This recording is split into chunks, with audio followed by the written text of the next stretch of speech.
दिव्य सभा में हमारे साथ उपस्थित हमारे छोटे भाई लेकिन जिला के प्रथम नागरिक माननीय श्री मनोज राय जी, कोपागंज ब्लॉक के अध्यक्ष श्री जयप्रकाश साहनी जी, इस ग्राम पंचायत के प्रधान श्री हरिंदर साहनी जी, हमारे बीच में हम सब के अतिथि के रूप में उपस्थित माननीय श्री मनोज सिन्हा जी के सुपुत्र श्री अभिनव सिन्हा जी, राहुल राय जी और इस मंच पे तमाम ऐसे गणमान्य व्यक्ति बैठे हुए हैं जिन सबको नमन करता हूं। आप सबको भी मेरा बहुत बहुत नमन है, बहुत बहुत प्रणाम है। इतनी बड़ी संख्या में इतना देर रात का 8:30 बज रहा है और मुझे तो अब चिंता हुई कि मैं लंबा बोलूं कि न बोलूं। आप लोगों को फिर जाना भी होगा, घर भी जाना होगा, खाना पीना भी करना होगा, लेकिन अब आपने इतना अच्छा मौका दिया है तो थोड़ी बात तो करना बनता है। देखिए, जैसा कि हमारे पूर्व वक्ताओं ने भी ये बात कही कि ये लड़ाई सिर्फ दो उम्मीदवारों की नहीं है, दो प्रत्याशियों की नहीं है, दो पार्टियों की नहीं है। ये लड़ाई जो है अच्छाई और बुराई के बीच में, ये लड़ाई नीति और अनीति के बीच में, ये लड़ाई सच्चाई और झूठ के बीच में।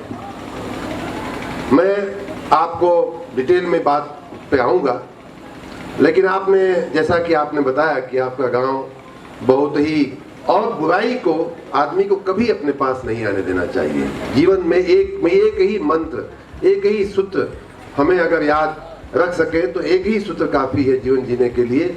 वो ये है कि खराब चीज़ को, खराब ताकतों को, खराब व्यक्ति को तक को हमारे पुराणों में, हमारे ग्रंथों में बार बार कहा गया है कि खराब व्यक्ति को, खराब विचार तक को अपने मन में नहीं आने दो, अपने पास नहीं आने दो। एक उदाहरण मैं बताऊं आपको, और जो आपके ही गांव से लगा हुआ उदाहरण है। आपने कहा कि ये जो ताल नरजा है वो राजा नहुस से संबंधित है, और जब वो सांप हुए तो शायद पहली बार यहीं वो गिरे और यहीं से उनकी सांप जोनी में उनका श्राप के चलते, अब वो श्राप कैसे आया था ये मैं आपको बताता हूँ। जो मेरी जानकारी है वो समझ है, मैं यहीं आकर के चूंकि सुना तो मन हो रहा है बात करने का।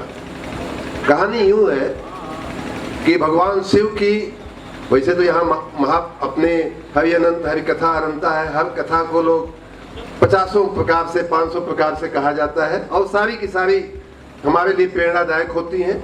जो मैंने सुना है और मेरी जो समझ है वो इस कथा में ऐसा हुआ कि भगवान शिव के 3 संतानें थी। 2 को हम जानते हैं, तीसरी को हम नहीं जानते हैं। वो है, एक तो भगवान गणेश थे, एक भगवान जो कार्तिकेय थे, और उनकी एक पुत्री थी जिनका नाम था अशोक सुंदरी। तीनों का जन्म आप सभी जानते हैं कि उनके शरीर से तो नहीं हुआ था माँ के, लेकिन उनकी संतान थी, अलग अलग ढंग से उनका अवतरण हुआ था। उसमें जो अशोक सुंदरी थी वो भी बड़ी तपस्वी थी। उनकी शादी नहुस से हुई थी, राजा नहुस से हुई थी। उसका भी एक लंबी कहानी है, वो बात अलग है। हम जो कहना चाहते हैं बात यूं है कि जब ये नहुस जी एक राजा के सुपुत्र थे, उनकी शादी भगवान शिव और पार्वती, माँ पार्वती की पुत्री अशोक सुंदरी से हो गई। और उन्हीं दिनों राजा इंद्र का थोड़ा चाल चलन गड़बड़ हो गया और ये हुआ कि भाई अब तो इनको हटाना पड़ेगा। या प्रकृति तो ऐसे ही करती है, हटाती नहीं है, वो आपसे बड़ा आपका दुश्मन खड़ा कर देती है, आप हट जाते हैं। दानवों ने उनको परेशान कर दिया, हटाया गया, उन्होंने फिर अत्याचार किए और अंत में राजा इंद्र को हटना पड़ा। और ये हुआ कि अब इंद्र, ये देवाधिदेव हैं, वो देवराज हैं, उनका सिंहासन खाली नहीं हो सकता, नहीं तो सृष्टि कैसे चलेगी, शासन कैसे चलेगा सृष्टि का। तो आनंद फानन में एक देवराज की खोज होने लगी कि राजा, स्वर्ग का राजा किसको बनाया जाए, स्वर्ग का राजा किसको बनाया जाए। ये खोज जब शुरू हुई तो भगवान शिव तो कहीं कहने वाले थे नहीं कि हमारे दामाद को बना दिया जाए, लेकिन भगवान विष्णु और भगवान ब्रह्मा जी ने कहा कि भगवान आपके दामाद से ज़्यादा लायक गणेश जी बनना नहीं चाहते हो, स्वयं वो गणाधिपति है, सभी देवताओं के वैसे ही अधिपति है। ये जो कार्तिकेय जी हैं वो सेनापति है, उनको राजपाट से कुछ ले रहे हो, तो लड़ायक आदमी है। तो बचा ये तीसरा, तो उनको जो है ऐसा करते हैं कि देवराज बना देते हैं। भगवान शिव मौन थे, लेकिन सभी देवताओं की इच्छा हुई, नहुस को देवराज बना दिया गया। देवराज बनते ही नहुस के आचरण में परिवर्तन आ गया और उन्होंने जो आचरण उनसे अपेक्षित नहीं था, इस प्रकार का आचरण करना शुरू किया।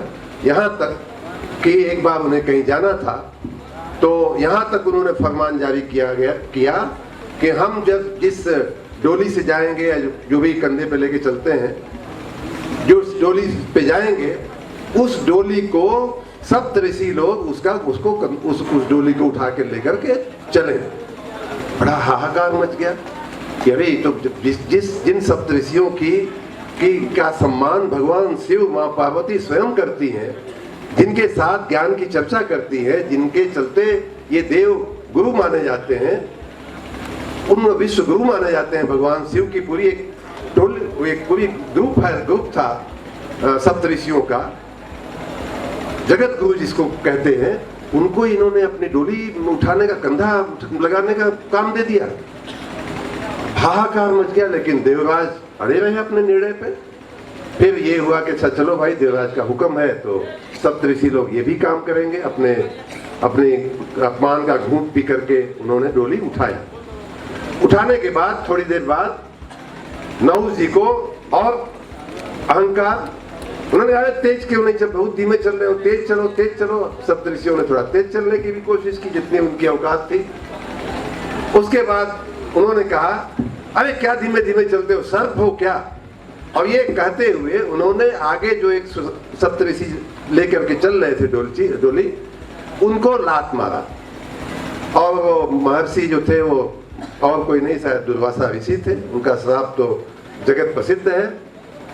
उनको लात लगते ही गिर गए, डोली गिर गई और उन्होंने उठ करके श्राप दिया कि जाओ तुमने हमको हम लोगों को सांप कहा है, जाओ तुम सांप बन जाओ। और इस प्रकार राजा नहुस जो है सांप बनकर आपके ताल निर्जा में ये स्वर्ग से गिरे। अब ये कहानी वैसे देखा जाए तो सामान्य सी लगती है, लेकिन बात ये है मित्रों कि ये दिखाती है कि व्यक्ति में जब अहंकार आ जाता है, व्यक्ति में जब शासन को का दुरुपयोग करने की जब वृत्ति आ जाती है, प्रवृत्ति आ जाती है, तो उसको प्रकृति भी स्वीकार नहीं करती है। ये इस बात का पाठ है, ये इस बात का लेसन। और ये प्रकृति की, देखिए ये प्रकृति की रचना थी, नहीं तो कहाँ 2014 में एक सामान्य गुजरात के गांव से जन्मा हुआ चाय बेचने वाले व्यक्ति, परिवार का व्यक्ति कैसे प्रधानमंत्री बन जाता भाई? अगर यूपी का कोई होता जहां से 80 सीटें आती हैं, बिहार का कोई होता जहां से बड़ा बोलबाला है राजनीति का, समझ में भी आता है। गुजरात के एक छोटे से राज्य से एक व्यक्ति निकल करके देश का प्रधानमंत्री, वो भी प्रचंड बहुमत से, वो भी एक बार नहीं 2-2 बार। और ये चर्चा मैंने स्वयं माननीय मोदी जी से एक बार की है कि साहब ये आपका नहीं है, ये प्रकृति आपको प्रधानमंत्री बनाना चाहती है, इसलिए आपको इतना जन समर्थन मिलता है। तो प्रकृति की रचना होती है मित्रों। और प्रकृति जो है अब हमको आपको इस मुकाम पे ले आई है कि हम लोग अच्छे और बुरे का हम भी एक चुनाव करें। देखिए मैं पिछली बार जब आपके पास आया था तब भी इसी तरह से रात हो गई थी, मनोज जी को याद होगा, इससे भी शायद ज्यादा रात हो गई थी, लगभग 10 बज गया था। और उन दिनों मुझे बनारस का भी काम दिया गया था, विधानसभा का चुनाव हर जगह चल रहा था, तो मैं पूरे विधानसभा में एक ही जगह सभा किया था, वो था आपका गांव ताल नरजा। आपको मैं धन्यवाद भी देता हूं कि भले भारतीय जनता पार्टी का उम्मीदवार उन दिनों हार गया था, लेकिन आपने अपने बूथ से उनको, भारतीय जनता पार्टी को ज्यादा मत दिए थे, आपने जिताया था, उसके लिए मैं आपको धन्यवाद भी देता हूं। तो वही काम एक बार फिर करना है। लेकिन पिछली बार जो आपने कमी रख दिया था, और कमी रखने की वजह से एक गलत पार्टी के हाथ में सीट चली गई थी। व्यक्ति वही है, व्यक्ति वही पहले भी सही था, व्यक्ति आज भी सही है। दारा सिंह चौहान पहले भी अच्छे थे, आज भी अच्छे हैं, लेकिन संगत खराब थी उनकी। और हमारे शास्त्रों में कहा गया है, एक हम उस शब्द को कोई राजनीतिक मामले में उपयोग नहीं कर रहे हैं, लेकिन तुलसीदास ने जो शब्द लिखा है वही चौपाई कहनी है तो वो शब्द का प्रयोग करना पड़ेगा, इसलिए कह रहा हूं। हमारे रामचरितमानस में कहा गया है, बरु फल पास नरक करत्राता, दुष्ट संग नहीं जन देई विधाता। भगवान से जब विभीषण मिलने आते हैं तो भगवान राम, ये चौपाई उनके मुंह से कहवाई गई है कि मैं जानता हूं कि तुम एक दुष्ट व्यक्ति के साथ रहते हो, इसलिए और इसीलिए मैं ये भी जानता हूं कि तुम्हारा इस प्रकार से आचरण, धार्मिक आचरण रखना कितना कठिन काम होगा।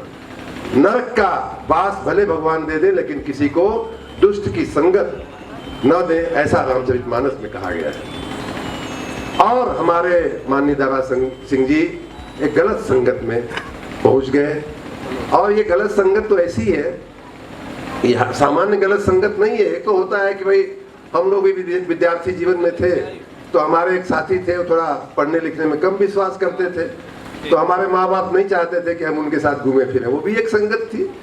लेकिन ये जो संगत है, जैसा कि अभिनव जी ने कहा, ये संगत इतनी खतरनाक है भाइयों बहनों, इनको नेता नहीं चाहिए, इनको शूटर चाहिए, राजनीतिक शूटर भी और फिजिकल शूटर भी। फिजिकल शूटर का वर्णन इन्होंने कर दिया कि लोगों के हाथ में तमंचे और बंदूकें और पिस्टल थमा करके ये लोग अपने अपने मकसद को पूरा करवाते हैं। लेकिन इनको राजनीतिक शूटर भी चाहिए।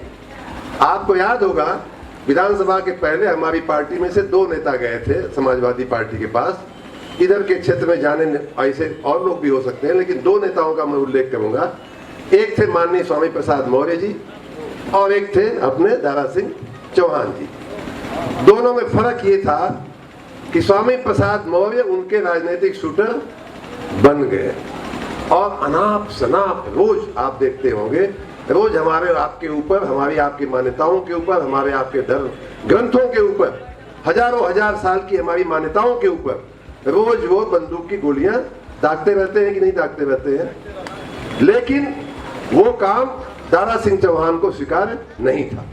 दारा सिंह चौहान ने कहा कि नहीं भाई, ये देखो, ये हमसे नहीं होगा।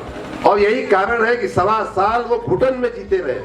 1.25 साल उन्होंने ऐसा कोई आचरण नहीं किया जो समाजवादी पार्टी का सामान्य आचरण माना जा सकता है। और इसलिए जब भारतीय जनता पार्टी ने देखा कि अभी ये तो व्यक्ति हमारा ही भाई ये गलत जगह जाकर के फंसा है, हो सकता है हमारी ही उसमें गलती रही हो, हम ही लोग नहीं मना पाए हो उनको, नहीं तो नहीं जाता। तब जाकर के हमारे गृह मंत्री जी, हमारे प्रधानमंत्री जी, हमारे मुख्यमंत्री जी, हमारे राज्य के अध्यक्ष, सभी ने मिलकर के ये कहा कि भाई साहब आप गलत जगह फंसे हो, गलत कृत्य आपसे करवाए जाएंगे, गलत उम्मीदें आपसे की जाएंगी, इसलिए आप इधर आ जाइए, हम आपको ससम्मान उसी विधानसभा में फिर से भेजेंगे। और पहले साइकिल पे सवार थे, अब पंचर हो गई है, हम आपको डबल इंजन में बैठा करके फिर से विधानसभा में ले आएंगे। और इस प्रकार ये पूरी व्यूह रचना, ये भी हमारी आपकी, हमारे किसी नेता की जो सोच है वो तो धन्य है ही, लेकिन इसमें भी प्रकृति का संकेत है, इसमें भी प्रकृति की रचना है भाइयों बहनों। इसलिए हमें इस काम को आगे बढ़ाना है, इसलिए हमें दारा सिंह चौहान जी को आगे बढ़ाना है। दूसरी बात मैं कहूँ कि दारा सिंह चौहान जी को आपने कई इलेक्शन यहाँ से इस क्षेत्र से लड़े हैं, मधुबन से लड़े हैं, घोसी से लड़े हैं, आपके बीच में आना जाना 19-20 हो सकता है, लेकिन यहाँ के वो प्रतिनिधि रहे। आपने क्या कभी उनके बारे में, हो सकता है किसी का फायदा नहीं किया होगा, लेकिन किसी का नुकसान करते हुए आपने सुना है उनको? नहीं सुना होगा। और जो उनके सामने पड़े हैं, मैं व्यक्तिगत नाम नहीं लेना चाहता था, लेकिन अभी ग्राम प्रधान जी ने हमको एक कागज दिया है, वो जो कागज है बड़ा चौंकाने वाला है।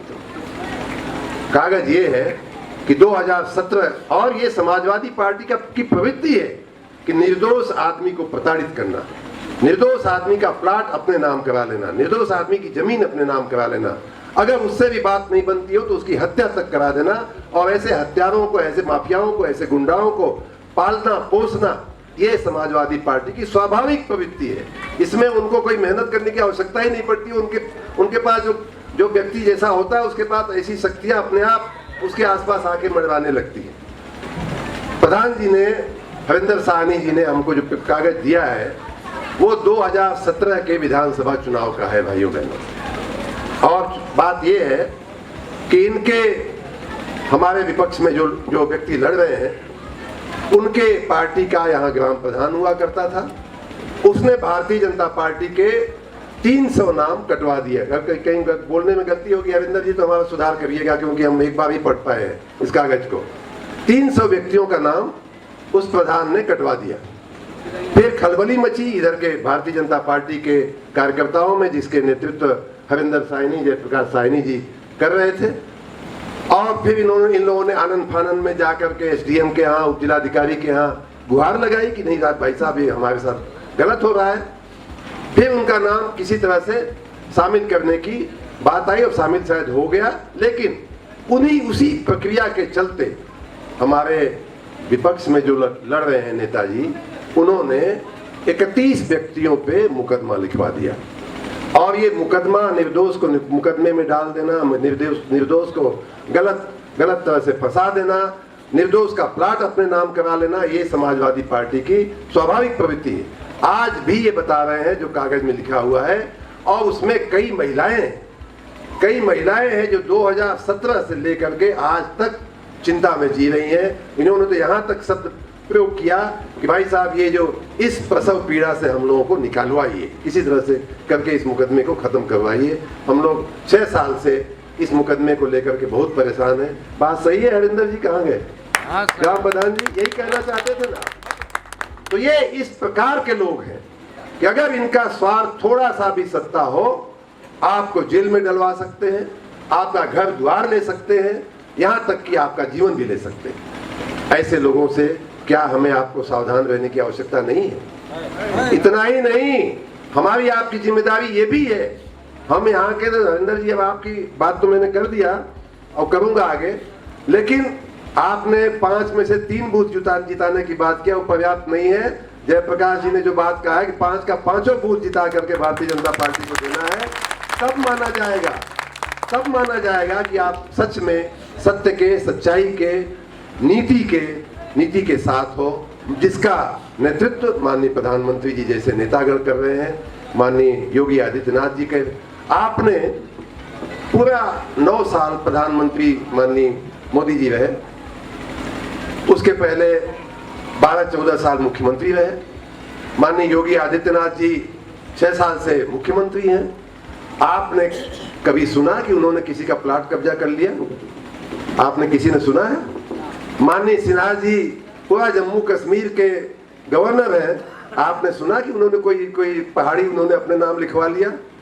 हाँ, अगर लिखवाना ही होगा तो पाकिस्तान का भारत के नाम लिखवाएंगे, अपने नाम नहीं लिखवाएंगे। ये लोग, मैं एक बार इटावा गया था और कितना, मतलब ये बात करके मैं अपनी बात पूरी करूंगा, लेकिन ये बात, इसी बात से आपको सब कुछ समझ में आ जाएगा। वहां हमारे सामने 2 वाकये आए। एक वाकया ये था कि मैं पहली बार गया था, मंत्री नहीं था उन दिनों, समय था थोड़ा, तो हमारे एक पार्टी के, भारतीय जनता पार्टी के एक कार्यकर्ता कहे कि भाई साहब चलिए थोड़ा आपको दिखा के ले आते हैं। मेरी भी इच्छा थी कि इटावा में कितना विकास हुआ है, बहुत कोई विकास तो किया नहीं था इन लोगों ने। फिर हम थोड़ा बाहर निकल गए नगर से और बड़े अच्छे चौड़ी सड़क के किनारे अच्छे खेत दिखाई दे रहा। हमने कहा बड़ा अच्छा जमीनें हैं। तो उस व्यक्ति ने बताया कि भाई साहब किसी जमाने में ये सारी की सारी जमीनें एक पर्टिकुलर जाति की हुआ करती थी। अब जाति का नाम हम नहीं लेना चाहते हैं। हमने कहा तो फिर क्या हुआ? तो कहा कि ये सपा के शासनकाल में ये सारी की सारी जमीनें जब वोट निकल रही थी तो औने पौने दाम में हम लोगों के सिर पे बंदूक रख करके किसी तरह से मजबूर करके ये सारी जमीनें हम लोगों से इन लोगों ने लिखवा लिया। सपा के लोगों का गढ़ है, इतना आप समझ सकते हैं किन लोगों ने लिखवा लिया। ये स्थिति है उस पार्टी की। दूसरा एक वाकया बताऊं। एक दूसरी बात की बात है, जब विधानसभा चुनाव का टिकट बंटने की बात आ रही थी, तब उस समय की बात है। एक हमारी महिला इटावा की वरिष्ठ हमारी कार्यकर्त्री हैं, आई हमारे पास और पहले तो उन्होंने टिकट की बात किया। हमने जितना हमने को सुनना चाहिए था, जितनी वो आपने सुना। फिर उसके बाद कहेंगे भाई साहब एक और गंभीर काम हमारा आपसे है। हमने कहा बताइए बहन जी। उन्होंने कहा कि इटावा में मेरा एक पुश्तैनी प्लाट है, हम जायसवाल या अग्रवाल समाज से आते हैं, हमारा वो प्लाट जो है वो कब्जा कुछ लोग कर रहे हैं। अच्छा, हमने कहा अच्छा। मैं थोड़ा तो शंका हुई कि कौन कब्जा कर सकता है, कौन कब्जा कर रहा होगा। हमने फिर उसमें डिटेल में पूछने की शुरुआत की तो उन्होंने कहा कि भाई साहब ये हमारा प्लाट था और इन लोगों ने, सपा के लोगों ने उसको कब्जा करने की पूरी व्यवस्था कर लिया है। हमने कहा अच्छा चलिए कागजात दीजिए, बताइए, हम वहाँ के जिला प्रशासन को भेजेंगे। मैं एमएलसी था उन दिनों, मुझसे जो हो सकेगा मैं करूँगा। उतने में वो महिला फपक के रोने लगी। जब रोने लगी तो हमने कहा बहन जी क्यों रो रही हो आप, क्यों इतना परेशान? अब प्लाट का तो जो होना होगा होगा। महिला थी, मुझे और चिंता हो गई, हमारे कमरे में बैठ के रो रही थी। मैंने कहा क्या कर सकता हूँ आपके लिए? तो उन्होंने कहा कि भाई साहब ऐसा है कि ये प्लाट तो हमारा, हमने कहा अच्छा, बीच में हमने ये भी पूछ लिया था कि कितनी कीमत होगी प्लाट की, तो उन्होंने कुछ 1.25 करोड़ 1.5 करोड़, वो बड़े मौके का प्लाट है और आज के ज़माने में उसकी कीमत जो है 1.25 करोड़ है। हमने जब रोने लगी तो हमने पूछा कि और क्या आप चाहती हैं मेरे से, क्या अपेक्षा कर रही हैं, क्या मैं करूं आपके लिए? मुझे लगा कि मेरे से कोई कमी रह गई इनकी बात सुनने में। तो कहीं नहीं भाई साहब, ऐसा है कि अब भगवान की दया से हमारे पास बहुत कुछ दिया हुआ है भगवान का, ये प्लाट तो अब मैं भूल जाती हूँ। ऐसा करिए कि इन लोगों ने हमारे ऊपर उल्टा मुकदमा लिखवा दिया है कि हम ही उस प्लाट के जो है इंक्रोचर है, हम ही उसके हमें वो उसमें घुसने वाले हैं। वो मुकदमा किसी तरह से मेहरबानी करके हमारा खत्म करवा दीजिए। अब इस उम्र में हम जेल वेल जाना नहीं चाहते। सोचिए कितना अत्याचार, कितनी अनीति, कितना अन्याय कि एक तो आप एक व्यक्ति के प्लाट में अनर्गल घुसने का घोर कृत्य कर रहे हो, दूसरा कि उसी को किसी कायदे में घुमा फिरा करके जो है आप उसी व्यक्ति को जिसका वो मालिक है, जो जिसका वो हक है, पुश्तैनी जिसका अधिकार है, उसी को आप जो है आतताई बना दे रहे हो, जो पीड़ित है उसी को आतताई बना दे रहे हो। इस तरह के लोग हैं भाइयों बहनों। और बाकी तो बहुत सारी बातें हमने सुनी हैं, आपने कम सुनी होंगी यहाँ, चूंकि यहाँ क्या है कि देखिए यहाँ फिर भी कुछ नेताओं की नज़र है। माननीय कल्पनाथ राय जी की परंपरा है, माननीय मनोज राय जैसे लोगों का की नज़र है आपके क्षेत्र पे, माननीय मनोज सिन्हा जी जैसे कद्दावर नेता इस क्षेत्र से हुए हैं। तो गंदे लोग भी करते हैं, सब कुछ कुकृत्य करते हैं, लेकिन फिर भी आप और हम भाग्यशाली हैं कि अभी उन परिस्थितियों से हमें आपको नहीं गुजरना पड़ा है। हत्याएं हुई हैं, यहाँ भी हुई हैं, लेकिन जो इटावा में, मैनपुरी में होता है इन लोगों के शासन आने पर, और पूरे राज्य में होता है कम बेश 19-20।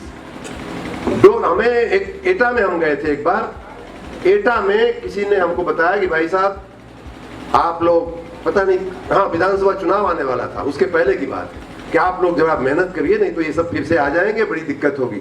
हम फिर पूछने लगे कि क्या क्या होता था उन दिनों में। यहाँ पे शादी हुई डोली, शादी में दुल्हन जा रही है, 2 किस्सा उन्होंने बताया, रोआ कांप गया, आपका भी रोआ कांप जाएगा मैं जब कहूँगा तो। शादी में आपने अपनी बेटी को विदा किया, ससुराल जा रही है, गाड़ी, डोली तो पुरानी बात हो गई, गाड़ी देहाती इलाकों में अभी भी कहीं कहीं चलती है। डोली को गुंडों ने कि नहीं ये वहां नहीं जाएगी, ये हमारे घर जाएगी, 2 दिन के लिए हमारे साथ रहेगी। इस तरह का अत्याचार है। एक आदमी ने बताया कि भाई साहब क्या इन लोगों की बात करें, पराकाष्ठ, आप सोच नहीं सकते कि कितने आतताई लोग हैं ये। एक और किस्सा बताया गया मुझे, एक लड़की थी जिसकी शादी होने वाली थी, तय हो गई थी, कुछ ही दिनों में उसका हाथ पीला होने वाला था, मेहंदी लगने वाली थी उसको। एक गुंडा आता है और उसकी माँ को बुलाता है और कहता है कि अरे देखो इसकी शादी अभी नहीं करना है, ये हमारी है, और वो शादी फिर कैंसिल करनी पड़ती है। इस तरह के लोग हैं ये लोग। आप और हम बहुत भाग्यशाली हैं कि बहुत से हमारे सपूतों ने अपने जान की आहुति दे करके भी इन आतंकियों की, इन माफियाओं को रोकने का प्रयास किया है। उनमें आपके माननीय मनोज सिन्हा जी और उनके परिवार, राहुल जी और उनके परिवार के लोग और उस क्षेत्र के लोग भी हैं। ऐसे लोग हैं जो अपनी जान पे खेल करके इन आतताइयों को रोकने का प्रयास किए। इसलिए भाइयों बहनों, ये लड़ाई सिर्फ दो व्यक्तियों की, दो प्रत्याशियों की, दो पार्टियों की नहीं है। ये अच्छाई और बुराई के बीच की लड़ाई है। एक आज आप भारतीय जनता पार्टी को जिताओगे तो कल का जो देश में सुशासन आया है, जो गरीबों के लिए जो शासन खड़ा हुआ है, बहुत दिन बाद, बहुत प्रतीक्षा के बाद, जो मजलूम की और कमजोर की जो आवाज सुनने की जो परंपरा शुरू हुई है इस देश में, आप यहीं देखिए। आप यहाँ बहुत सारे लोग मलाह समाज से और निषाद समाज के लोग बैठे हुए हैं। माननीय प्रधानमंत्री जी चांद पर चंद्रयान तो आज भेजे हैं, लेकिन निषाद समाज के लिए, मलाह समाज के लिए, मछुआरा समाज के लिए मैं जब उनके साथ काम करता था, 15 साल पहले की बात कर रहा हूं, उन दिनों उन्होंने हम लोगों को एक काम दिया। अब समुद्री मछुआरों की मैं बात करूं, वहां समुद्र है, गुजरात समुद्र का किनारा है। और अच्छी बात यह है कि आपके समाज के बहुत से लोग गुजरात जाकर के नौकरी करते हैं, कमाते हैं। अब मुझे ब्लॉक प्रमुख जी ने बताया कि ये मकान जिसने बनाया है वो गुजरात की कमाई से बनाया है। तो गुजरात की बात याद आ गई। तो वहां माननीय नरेंद्र मोदी जी की सोच देखिए। होता ये था कि समुद्र में मछुआरे जाते हैं मछली पकड़ने और समुद्री तूफान आ जाता है और वो मीलों मील दूर चले जाते हैं। समुद्री मील जो होता है, समुद्री तूफान की सूचना उनको नहीं मिल पाती थी और बहुत सारे मछुआरे जो है उसी में समुद्री तूफान आने पे वो उसमें चक्रवात आ जाता था, उसी में मर खप जाते थे। समुद्र की लाश भी नहीं उनकी मिलती थी, वापस नहीं आ पाते थे घर। ऐसा कई बार हुआ।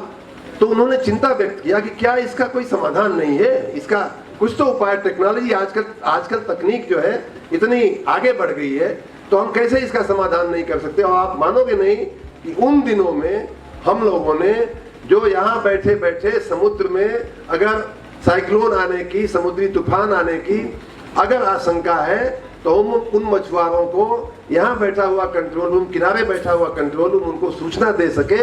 इस प्रकार की व्यवस्था लगभग 10 साल पहले माननीय नरेंद्र मोदी जी ने गुजरात के मछुआरों के लिए कर दिया। तो इस प्रकार की सोच कि मछुआरे और उनकी बाकी मछली का व्यापार बढ़े, उनको अच्छी नावें मिले जिनसे उनका वो ज़्यादा दूरी में जा सके। इस प्रकार की छोटे छोटे जो हमारे समुदाय है जिनकी आजीविका का साधन, बहुत छोटी छोटी हमारी आजीविका का उनका साधन है, उनके लिए भी सोचना।